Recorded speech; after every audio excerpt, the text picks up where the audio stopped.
Ils ne connaissaient pas comment écrire ni comment lire. Cela pendant très longtemps, des siècles. Ils ignoraient le sens de ces mots-là. Mais je ne vous ai pas dit l'essentiel. La seule occupation de ces hommes avait trait à Dieu. Les mains vides, ils regardaient le dehors, les étés, les hivers, le ciel, la mer et le vent. C'était ainsi qu'ils faisaient avec Dieu. Ils parlaient avec Dieu comme jouent les enfants. La première chose qui me vient en mémoire, c'est la phrase assez décisive de Marguerite, je ne crois pas en Dieu, mais j'en parle tout le temps. Je crois que dans les dernières années, elle était très préoccupée, oui. Elle lisait Ézéchiel, elle lisait les prophètes, avec beaucoup d'une façon, elle était très impressionnée. Isaïe, tout ça. Je crois qu'elle a lu surtout les prophètes dans la dernière partie de sa vie. Il n'y a pas de déclaration nette. Marguerite n'aurait jamais pris parti, comment dire, en disant je crois ou je ne crois pas. Vous savez, les choses, entre ce que les gens disent, ce qu'ils vivent intérieurement, il y a toujours une espèce de zone où on ne sait pas. On déclare, l'intelligence, la lucidité déclare une chose et puis le cœur en vit une autre. Et j'ai l'impression que le sens de la passion, enfin de l'amour qu'avait Marguerite, était extrêmement fort, d'un tel absolu, qu'il n'était presque pas vivable sur Terre. Je prends l'exemple du vice-consul, qui, autant que je me souvienne, fait cette déclaration d'amour à Anna Maria Streeter, Anna Maria Guardi. Je vous aime d'un amour qui n'est pas pour ici, je vous attendrai dans un autre monde. Et là, c'est là que prendra vraiment place que nous sommes l'un pour l'autre. C'est toujours impressionnant d'entendre des choses comme ça. Et évidemment, le caractère du vice-consul était un désaccord total avec ce qui se passait sur cette planète. Il avait d'abord une telle peur de la pauvreté et la supportait tellement mal qu'il tirait sur les lépreux. Et puis il va ensuite finir par tirer sur lui-même dans un miroir, comme s'il y avait quelque chose d'insupportable et de pas vivable et quelque chose qu'il faut détruire, en fait.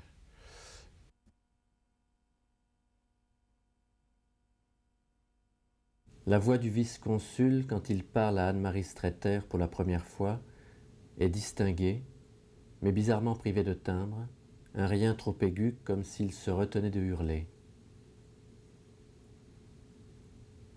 Les mots pour vous dire, à vous, les mots, de moi, pour vous dire à vous, ils n'existent pas.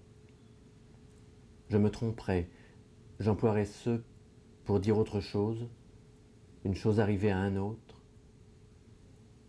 Sur vous ou sur Lahore? Sur Lahore. Vous croyez que vous devez... Oui.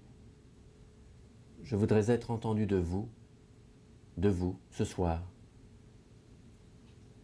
On dit, il parle tout bas, regardez-le comme s'il... Il a l'air véritablement bouleversé, vous ne trouvez pas? Ensuite, c'est cela que je voudrais essayer de vous dire. Après, on sait que c'est soi qui était à Lahore, dans l'impossibilité d'y être. C'est moi qui, celui qui vous parle en ce moment, c'est lui. Je voulais que vous entendiez le vice-consul de Lahore. Je suis celui-là. Que dit-il? Qu'il ne peut rien dire sur Lahore, rien, et que vous devez le comprendre. Ce n'était pas la peine, peut-être. Oh si. Mais avec India Song, les choses ont commencé à être curieusement... oui. Je ne sais pas si elle l'a senti, c'était un moment de ma vie où j'étais très malade, enfin très désespéré, très très mal dans ma peau, je souffrais beaucoup. Et donc les cris et cette situation du vice-consul, je l'ai adopté, enfin accueilli comme vraiment quelque chose qui allait m'aider à crier toute la souffrance que je vivais. Alors j'ai pu investir dans ce rôle des cris qui avaient d'autres raisons que le malheur du vice-consul, ou cette impossibilité à aimer, enfin sur Terre, et Cette espèce oui, oui. Alors ça m'a bien traversé, comme on dit. Et là, ça a été évidemment un rôle comme je n'ai jamais d'autre dans ma vie. C'est-à-dire, je me suis impliqué de façon totale, oui. Ces cris, j'ai pas eu d'effort à les donner.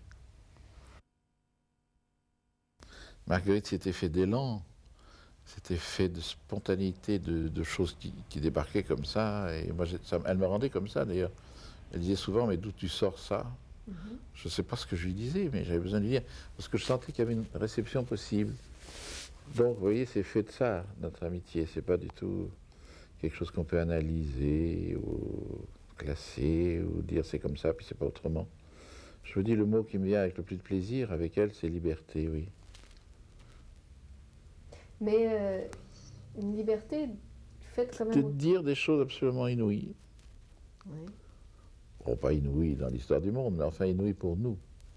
C'était tout d'un coup une arrivée comme ça, des phrases, des réflexions, en parlant des autres. C'est un peu fou. Oui, oui. En tout cas, je crois qu'une femme comme ça ne peut pas parler, c'est comme Beckett, ne peut pas traverser la vie sans parler de Dieu. Même en ne le reconnaissant pas, mais elle sait, à partir du moment où elle le nomme, c'est qu'elle le reconnaît, enfin. Je crois qu'elle le savait profondément. Que Dieu, c'était pas une blague, et que c'était... Moi, je dirais qu'elle l'acceptait pas, mais elle savait qu'il était là. Or, c'est pas possible d'écrire ce qu'elle a écrit sans une connaissance infuse, enfin, de l'absolu. Voilà. Je dirais que Dieu, ce serait l'absolu pour Marguerite. Oui. Dieu, ce serait l'absolu. Oui, mais alors qu'est-ce que le mot absolu implique? Enfin, il faudrait en discuter. Mais c'est l'absolu, je crois, oui. Elle voulait dire l'inexprimable. Donc on ne peut que s'en approcher, de tourner autour, s'approcher de très près, mais dire l'inexprimable, on ne peut pas le dire. Je crois que Marguerite avait le regret du paradis. Elle était pour le paradis, mais elle voyait bien que ça ne pouvait pas se faire ici. Non? Je sais pas, je pose la question. Oui.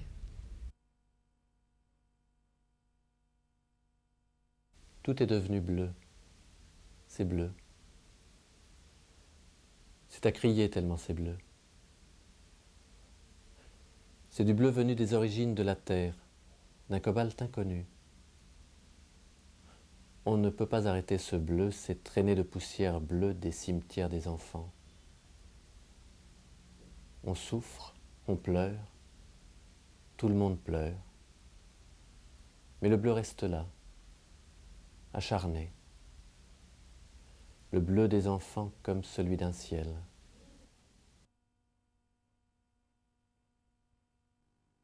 Être seul avec le livre non encore écrit,